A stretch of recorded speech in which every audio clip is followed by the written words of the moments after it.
അതിനെ പറ്റിയിട്ട് മെഷീൻ സ്വയം അറിഞ്ഞ് അതിനെ പറ്റി ജഡ്ജ്മെന്റിന് ആവശ്യമില്ല. അതായത് ഞാനിപ്പോ ചെയ്യുന്നത് നമുക്ക് സാധാരണ കലോത്സവത്തിനൊക്കെ പോയി വളരെ ഒരുപാട് ഇഷ്യൂസ് ഉണ്ടാവുന്നുണ്ട്.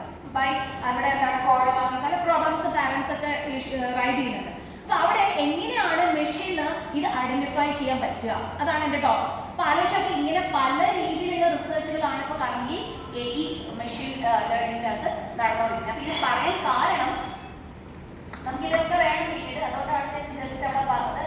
ഇനി നമ്മൾ കുട്ടികള് ചെറുപ്പത്തിൽ കളിക്കും അല്ലേ? അപ്പൊ അതുപോലെ ഇപ്പൊ കുട്ടികൾ ഇപ്പൊ പറഞ്ഞേ AI ഗെയിംസിലാണ് പിള്ളേഴ്സൊക്കെ. അപ്പൊ എന്താണ് ആ കുട്ടിയുടെ ഓപ്പോസിറ്റായി കളിക്കുന്നത് മെഷീനാണ്.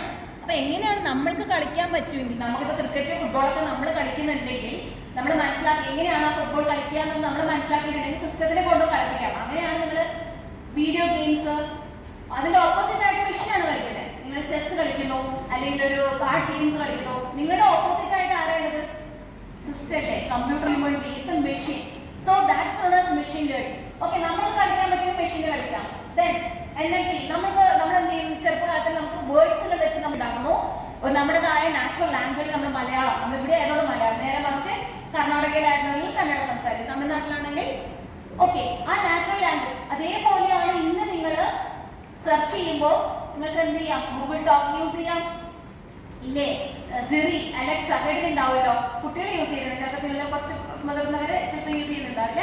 കുട്ടികളുടെ കുട്ടികളെ സിറി അലക്സ എന്നൊക്കെ വിളിച്ചിട്ട് സംസാരിക്കുന്ന കാണാം. അപ്പൊ ഇതൊക്കെ ആ മെഷീൻ തിരിച്ച് നിങ്ങളോട് ഇന്ററാക്ട് ചെയ്യാം. എന്താണ്? ജസ്റ്റ് ഒന്ന് അലാറം സെറ്റ് ചെയ്യാൻ അല്ലെങ്കിൽ പ്ലേ സോങ് പ്ലേ ചെയ്യാൻ ഒക്കെ നമുക്ക് മെഷീനോട് പറയാം. അപ്പൊ തിരിച്ചത് റെസ്പോണ്ട് ചെയ്യുന്നതാണ്.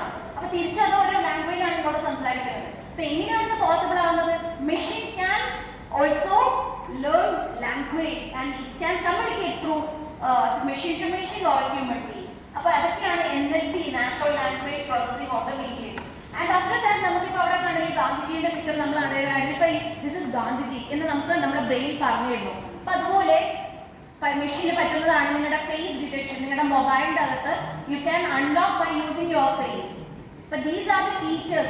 അപ്പൊ എനിവേ നമ്മൾ യൂസ് ചെയ്യുന്ന എല്ലാം, നമ്മൾക്ക് എന്തൊക്കെ കഴിവുകൾ ഉണ്ടോ അതൊക്കെ മെഷീനിലേക്ക് ഇംപ്ലിമെന്റ് ചെയ്യുന്നതാണ് കറന്റ്